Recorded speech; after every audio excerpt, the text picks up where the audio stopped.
ഡിസൈനിൽ ഞാൻ പറയുണ്ടായി ഇത് 7 സീരീസിന്റെയും 3 സീരീസിന്റെ ബ്ലണ്ട് ആണ് പുതിയ 5 സീരീസിൽ വന്നിട്ടുള്ളത്.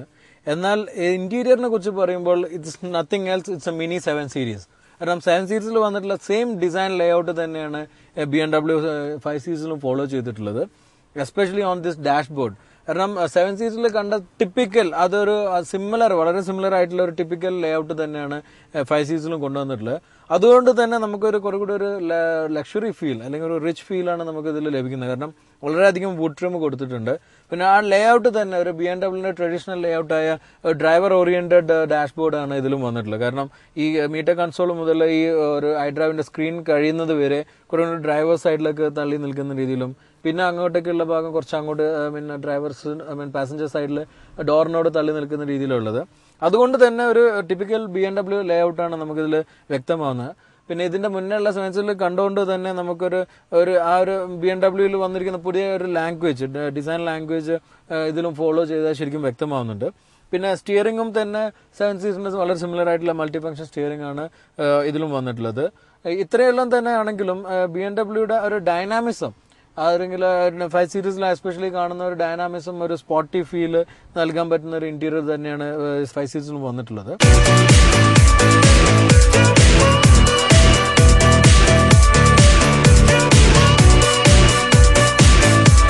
പുതിയ 5 സീരീസിന്റെ ഡ്രൈവർ സീറ്റിനെ കുറിച്ച് പറയുമ്പോൾ driver seat and front seat ഇത് രണ്ടും വളരെ ഒരു സ്പോട്ടി ആൻഡ് ഒരു ഡൈനാമിക് അല്ലെങ്കിൽ ഒരു കൂടെ ഒരു കംഫർട്ടബിൾ ആയിട്ടുള്ള ഒരു സീറ്റാണ് ഫ്രണ്ടിൽ വന്നിട്ടുള്ളത്. കാരണം ഒരു being A drivers car BMW 5 സീരീസിൽ എന്നും ഒരു ആ ഡ്രൈവർ ഓറിയന്റഡ് ആസ്പെക്ട്സ് കുറച്ച് കൺസിഡർ ചെയ്യും.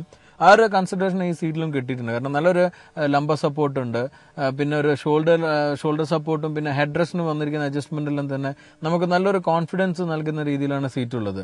പിന്നെ അതിന്റെ ഒരു സപ്പോർട്ടിങ് ഒരു മാനുവർ, കാരണം നമ്മളിപ്പോൾ ഒരു ഹാർഡ് ഡ്രൈവ് എല്ലാം ചെയ്യുമ്പോൾ, ഇപ്പോൾ ഇന്നലെ എല്ലാം തന്നെ നമ്മൾ ടെസ്റ്റ് ഡ്രൈവ് ചെയ്യുന്ന സമയത്ത് ഒരു സ്റ്റണ്ട് ഡ്രൈവിംഗ് എല്ലാം ചെയ്യുമ്പോൾ കിട്ടിയിരുന്ന ഒരു സപ്പോർട്ട്, അതെല്ലാം തന്നെ ശരിക്കും ഒരു ഡ്രൈവർ ഓറിയന്റഡ് കാറിന് വേണ്ട രീതിയിൽ തന്നെയാണ് ഇത് രൂപകൽപ്പന ചെയ്തിട്ടുള്ളത്. പിന്നെ അതിൽ ഇലക്ട്രിക്കലി അഡ്ജസ്റ്റ് ചെയ്യാൻ പറ്റും, എല്ലാ മൂവ്മെന്റ്സും ഇലക്ട്രിക്കലി അഡ്ജസ്റ്റ് ചെയ്യാം, അതിന് 2 മെമ്മറിയും സെറ്റ് ചെയ്യാൻ പറ്റും. ഇതിലെല്ലാം പുറമെ ഇതിന്റെ ലംബർ സപ്പോർട്ട്, കാരണം ഒരു മുമ്പുള്ളതിനേക്കാളും പിന്നെ ഒരു കോമ്പറ്റീഷൻ ഉള്ളതിനെക്കാളും കൺസിഡർ ചെയ്യുമ്പോൾ കുറെ കൂടുതൽ ഒരു ലംബർ സപ്പോർട്ട് ലഭിക്കുന്നത്. ഇപ്പോൾ കുറെ നമ്മൾ ഒരു ലോങ് ജേർണി, ഇപ്പോൾ നമ്മളൊരു 250-300 കിലോമീറ്റേഴ്സും ഇപ്പം ഈ വണ്ടി ടെസ്റ്റ് ചെയ്തു. ഇപ്പോൾ ഇത്രയും ലോങ് എല്ലാം ചെയ്യുമ്പോഴെല്ലാം തന്നെ നമുക്കൊന്ന് കുറെ കൂടി സപ്പോർട്ട് ലഭിക്കും, അല്ലെങ്കിൽ കുറെ ടയർഡ് ആകുമ്പോൾ ആ ഒരു ലംബർ സപ്പോർട്ട് നൽകുമ്പോൾ ഒരു റിഫ്രഷ്മെന്റ് നൽകുന്നുണ്ട്. കാരണം നമ്മളെപ്പോഴും ഒന്ന് നടു നിർത്തുമ്പോൾ കിട്ടുന്ന ഒരു റിഫ്രഷ്മെന്റ് ആണ് ഈ ലംബർ സപ്പോർട്ടിൽ ലഭിക്കുന്നത്. അതുകൊണ്ട് തന്നെ ഫ്രണ്ട് സീറ്റ് വളരെ കംഫർട്ടബിൾ ആയിട്ടാണ് എനിക്ക് ഫീൽ ചെയ്തിട്ടുള്ളത്. ഈ പുതിയ 5 സീരീസിന്റെ റിയർ സീറ്റിനെ കുറിച്ച് പറയുമ്പോൾ എനിക്ക് കുറച്ചൊരു I am not very satisfactory. കാരണം നല്ലൊരു സപ്പോർട്ടീവ് ആയിട്ടുള്ള ഒരു സീറ്റ് അല്ല കമ്പാരിറ്റീവ്ലി വന്നിട്ടുള്ളത്. എന്നാൽ ലാസ്റ്റ് ജനറേഷനായിട്ട് കമ്പയർ ചെയ്യുമ്പോൾ ബെറ്റർ സീറ്റ്സ് ആണ് 5 സീരീസിന് കൊടുത്തിട്ടുള്ളത്. കാരണം ഒരു നല്ലൊരു തായ് സപ്പോർട്ട് കൂടുതലുണ്ട്, പിന്നെ കുറച്ചുകൂടി ഒരു സ്ലാൻഡിംഗ് ആണ്, ഒരു റിയർ സീറ്റ് പാസഞ്ചറിനെ കൺസിഡർ ചെയ്യുന്ന രീതിയിലുള്ളത്. എന്നാൽ ഇതിന്റെ ഒരു നിയറസ്റ്റ് കോമ്പറ്റീറ്ററായ ഇപ്പം ഇ ക്ലാസിനെ, മെർസിഡീസ് ഇ ക്ലാസിനെയും A6നെയും കമ്പയർ ചെയ്യുമ്പോഴുള്ള ആ ഒരു കംഫർട്ട് ശരിക്കും 5 സീരീസിൽ പുതിയ 5 സീരീസിലും ലഭിക്കുന്നില്ല എന്നുള്ളതാണ് ഒരു ഡ്രോബാക്ക് എനിക്ക് തോന്നിയിട്ടുള്ളത്. But compare to last generation it's far better.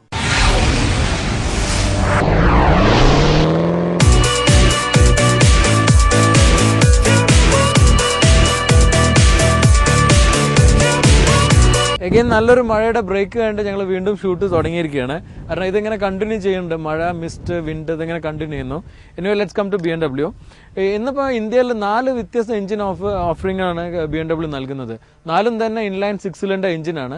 മഴ വീണ്ടും വീഴുന്നുണ്ട്. This one is a 2993 cc inline diesel engine. 525 വന്നിരിക്കുന്ന 525Dയിൽ വന്നിരിക്കുന്ന എഞ്ചിനാണിത്. ഇതിന്റെ പുറമെ 523i ഉണ്ട്, 535i ഉണ്ട്, പിന്നെ 530D ഉണ്ട്. ഇതിൽ ഡീസൽ എഞ്ചിനിൽ ബേസിക് എഞ്ചിനാണിത്. പക്ഷേ ഡീസൽ എഞ്ചിനിൽ ഓഫർ ചെയ്യുന്നത് രണ്ടും തന്നെ സെയിം CC എഞ്ചിനാണ്. പക്ഷേ ഇത് കുറച്ചുകൂടി ട്യൂൺ ഡൗൺ ചെയ്തിട്ട് 204 bhpയും 450 Nm ടോർക്കാണ് ഇത് പ്രൊഡ്യൂസ് ചെയ്യുന്നത്. ഇതിന്റെ തന്നെ സെയിം എഞ്ചിൻ ഒരു ഇതിലേറെ പവർ 240 bhp പവറും 540 Nm ടോർക്കുമായിട്ട് ഡെവലപ്പ് ചെയ്യുന്നുണ്ട്. ദാറ്റ്സ് എ 530 എന്ന മോഡല്. പിന്നെ ഇതിൽ എനിക്ക് ഏറ്റവും അട്രാക്റ്റീവ് ആയിട്ടുള്ളത് BMWന്റെ ഏറ്റവും latest 8 speed transmission, auto transmission ഇതിൽ ഫിറ്റ് ചെയ്തിട്ടുണ്ടെന്നുള്ളതാണ്. പക്ഷേ ഇതിൻ്റെ 8 സ്പീഡ് സ്പോർട്സ് ട്രാൻസ്മിഷൻ കൂടിയുണ്ട്. അത് ഡബിൾ ക്ലച്ച് ആയിട്ട് വരുന്നത്. ഇത് is A normal 8 speed transmission. വളരെ എഫക്റ്റീവും വളരെ ഒരു റെസ്പോൺസീവ് ആയിട്ടുള്ള ഒരു ഗിയർ ബോക്സ് ആണിത്. അത് നമുക്ക് ടെസ്റ്റ് ഡ്രൈവിൽ അതിനെക്കുറിച്ച് വീണ്ടും ഞാൻ കൂടുതൽ പറയുന്നതാണ്. ആൻഡ് ഇൻലൈൻ 6 സിലിണ്ടറിൽ BMW ഒരു ഇത്രയും കാലത്തെ ഒരു ആധിപത്യം ഇപ്പോഴും 5 സീരീസിലും നിലനിർത്താൻ BMW സാധിച്ചിട്ടുണ്ട്.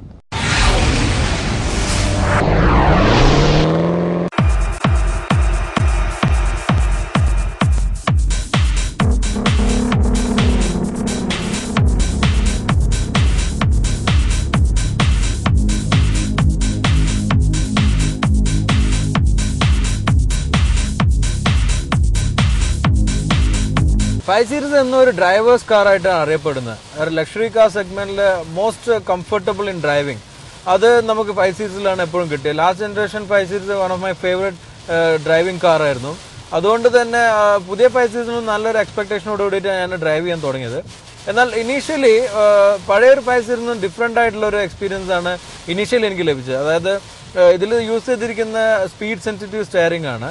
അതുകൊണ്ട് തന്നെ നമുക്ക് ഒരു സിറ്റി കണ്ടീഷനിൽ ഇപ്പം നമ്മൾ ഈ ടെസ്റ്റ് ഡ്രൈവ് സ്റ്റാർട്ട് ചെയ്തത് മുംബൈയിൽ നിന്നായിരുന്നു. ആ മുംബൈയിൽ നിന്ന് നമുക്ക് ഫസ്റ്റ് വെഹിക്കിൾ ഡെലിവറി ചെയ്ത് നമ്മൾ ഡ്രൈവ് ചെയ്തെല്ലാം തന്നെ നല്ല ടൈറ്റ് ബമ്പർ ടു ബമ്പർ ട്രാഫിക്കിലായിരുന്നു. അപ്പോൾ ജുഹു ആ ഭാഗത്തെല്ലാം തന്നെ പോകുമ്പോൾ നമുക്ക് ആ സിറ്റി ഡ്രൈവിൽ നേരത്തെ ഉണ്ടായിരുന്ന 5 സീരീസിൽ നിന്ന് നല്ല ഡിഫറെൻ്റ് ആയിട്ടുള്ള ഒരു എക്സ്പീരിയൻസ് ആണ് പുതിയ 5 സീരീസിൽ ലഭിച്ചത്. അതിൻ്റെ main reason is the steering. ഈ സ്റ്റിയറിംഗിൽ നമ്മളിപ്പം ബാക്കിയുള്ള മാനുഫാക്ചേഴ്സിലുള്ള പോലെ തന്നെ ഒരു വളരെ കംഫർട്ടബിൾ ആയിട്ടും സിറ്റീസിൽ വളരെ ഈസി ആയിട്ട് യൂസ് ചെയ്യാവുന്ന രീതിയിലാണ് ഇതിൻ്റെ സെറ്റിംഗ്സ് ഉള്ളത്. ശരിക്കും നല്ലൊരു വളരെ ഒരു ഡിഫറെൻ്റ് ആയിട്ടുള്ള ഒരു ടെസ്റ്റ് ഡ്രൈവ് ആണ് നമ്മൾ നടത്തുന്നത്. കാരണം അത്രയും മിസ്റ്റി ആയിട്ടുള്ള ക്ലൈമറ്റിലൂടെ ആയിരുന്നു ഇന്നിപ്പോൾ നമ്മൾ ഡ്രൈവ് ചെയ്യുന്നത്.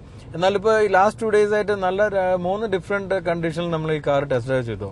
ഒന്ന് പൂനെ എക്സ്പ്രസ് ഹൈവേയിൽ, പിന്നെ ഒന്ന് നമ്മൾ ബോംബെ തന്നെ നല്ല ഒരു വളരെ ബിസി ആയിട്ടുള്ള സമയത്ത് സിറ്റി ഡ്രൈവും ചെയ്തു. അതുകൊണ്ട് തന്നെ ഒരു വേരിയഡ് ആയിട്ടുള്ള ഒരു ഫീഡ്ബാക്കാണ് നമുക്ക് ഈ ഒരു 5 സീരീസിന്റെ ടെസ്റ്റ് ഡ്രൈവിൽ ലഭിച്ചിട്ടുള്ളത്. അതിൽ ലാസ്റ്റ് ജനറേഷൻ 5 സീരീസിനാണ് ഏറ്റവും അധികം എനിക്ക് ഒരു അട്രാക്റ്റീവായി തോന്നിയ ഒരു ഡ്രൈവിംഗ് മെഷീൻ. അതിന്റെ ഒരു എസൻസ് കുറച്ച് കുറഞ്ഞതുപോലെ ഇനീഷ്യലി എനിക്ക് തോന്നി. കാരണം ഇതിൽ യൂസ് ചെയ്തിരിക്കുന്ന സ്പീഡ് സെൻസിറ്റീവ് സ്റ്റെയറിംഗ് ആണ്. അതുകൊണ്ട് തന്നെ നമുക്ക് ഒരു സിറ്റി ഡ്രൈവിൽ വളരെ ഒരു ഈസി ആയിട്ടുള്ള ഡ്രൈവിംഗ് ആണ് ഈ ഒരു 5 സീരീസിൽ ലഭിക്കുന്നത്. ബിക്കോസ് ഈ ഒരു 5 സീരീസിൽ നമ്മൾ സിറ്റി ഡ്രൈവിൽ യൂസ് ചെയ്യുമ്പോൾ വളരെ സോഫ്റ്റ് ആയിട്ടുള്ള സ്റ്റിയറിംഗ് ആയിട്ട് വരുന്നുണ്ട്. നമുക്ക് എങ്ങനെയും ഒരു ബമ്പർ ടു ബമ്പർ ട്രാഫിക്കിലെല്ലാം തന്നെ വളരെ ഈസി ആയിട്ട് മാനൂവർ ചെയ്ത് പോകാൻ പറ്റുന്നുണ്ട്. എന്നാൽ ഇപ്പം ഇപ്പം എക്സ്പ്രസ് ഹൈവേയിലെല്ലാം പോകുമ്പം അത് സ്റ്റിഫ് ആവുകയും നമുക്ക് നല്ലൊരു ഫീഡ്ബാക്ക്, അതൊരു കുറച്ചുകൂടി കോൺഫിഡൻസ് ലഭിക്കുന്ന ഒരു ഫീഡ്ബാക്ക് നൽകാൻ ഇതിന് സഹായിക്കുന്നുണ്ട്. ഇതിനെല്ലാം ഉപരി എനിക്ക് ഇന്നിപ്പോൾ ഈ ലോനാവാലയിലെ ഈ ഒരു സിറ്റുവേഷൻ കുറെ കൂടി ഒരു ട്വിസ്റ്റ് ആയിട്ടുള്ള റോഡിലും പിന്നെ കുറെ ഒരു എയർപിൻ ബെൻസെല്ലാം വരുമ്പം അപ്പം കിട്ടുന്ന ഒരു എൻജോയ്മെന്റ് ആണ് ശരിക്കും ഒരു BMW-യുടെ ഒരു റിയൽ ഒരു DNA നമുക്ക് എൻജോയ് ചെയ്യാൻ പറ്റിയത്. കാരണം ഒരു ബീങ് എ ഡ്രൈവിംഗ് മെഷീൻ ഇതിൽ ലഭിക്കുന്ന ആ ഒരു feedback especially on twisting roads ഇപ്പോൾ കുറച്ചുകൂടി ഒരു നമ്മൾ എന്തൂസിയാസ്റ്റിക് ആയിട്ട് കുറച്ചുകൂടി സ്റ്റണ്ട് ആയിട്ട് ഡ്രൈവ് ചെയ്യുമ്പോൾ അതിന്റെ ഒരു ഡ്രിഫ്റ്റിങ്ങും എല്ലാം തന്നെ ശരിക്കും ഏതൊരു കാർ എന്തൂസിയാസ്റ്റിനും ശരിക്കും എൻജോയ് ചെയ്യാൻ പറ്റും. ലാസ്റ്റ് ജനറേഷൻ 5 സീരീസിൽ ശരിക്കും പല ഘട്ടത്തിലും ഞാൻ എൻജോയ് ചെയ്തിട്ടുണ്ട്. എന്നാൽ ഈ ഒരു പുതിയ 5 സീരീസ് നമ്മൾ ഡ്രൈവ് ചെയ്യാൻ തുടങ്ങിയപ്പോൾ എസ്പെഷ്യലി ഓൺ സിറ്റീസിൽ ഇപ്പം ഇന്നലെ 2 ദിവസം മുന്നേ നമുക്ക് ഇത് കാർ ഡെലിവറി ചെയ്ത് അന്ന് എടുത്തു കഴിഞ്ഞ് നമ്മൾ ബോംബെയിലെ ബമ്പർ ടു ബമ്പർ ട്രാഫിക്കിൽ ഡ്രൈവ് ചെയ്യുമ്പോൾ even though it was very easy, I was bit worried like ആ ഒരു എസൻസ് നഷ്ടപ്പെട്ടോ എന്നുള്ളൊരു വറീഡായിരുന്നു. ബട്ട് ഈ ഒരു ഹൈവേയിൽ വന്നപ്പോഴും പിന്നെ ഈ ഒരു ട്വിസ്റ്റി റോഡിലും നമുക്ക് ശരിക്കും ഒരു BMW-ന്റെ ആ ഡ്രൈവിംഗ് മെഷീന്റെ ഒരു എന്തൂസിയാസം ശരിക്കും ലഭിക്കുന്നുണ്ട് ഈ പുതിയ 5 സീരീസിലും.